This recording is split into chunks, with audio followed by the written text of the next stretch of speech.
Bon, je vais présenter 5 points. Les 3 premiers sont liés à l'optimisation des calculs, le quatrième lié à la validation des données et le dernier sera lié à la rapidité et les méthodes de travail.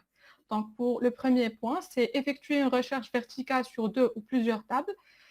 Si vous utilisez régulièrement Excel, nul doute que vous maîtrisez déjà la fonction recherche V, mais savez-vous comment utiliser la fonction recherche V sur 2 ou bien plusieurs tables simultanément?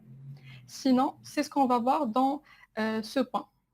C'est faire la somme de plusieurs onglets en un clic de souris. Si vous travaillez avec un modèle bien structuré et que vous cherchez à faire rapidement la somme de plusieurs onglets, vous pouvez le faire à l'aide d'une fonction particulière. Je vais aborder avec vous. Donc, notre cher ami Amine nous a présenté, moi je me présente encore, c'est Kames Batlemi.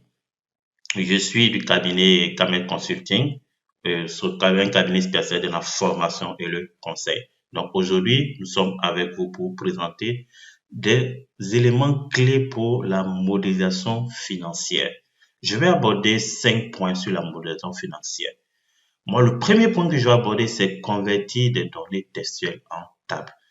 Plus souvent, quand on extrait des données d'un logiciel comptable, ça peut être SAP, Sage, Ciel comptable, tout ce que vous voulez, on n'a pas parfaitement les données qu'on veut. Donc, il faut retraiter les données pour que les données soient analysables. Donc, vous devez passer par cette étape pour mieux structurer vos données et pour faciliter l'analyse. On va voir le deuxième point, comment effectuer une analyse rapide d'une base de données. Donc, ce que je dois faire d'abord, c'est de sélectionner. Alors, dites-vous que ces données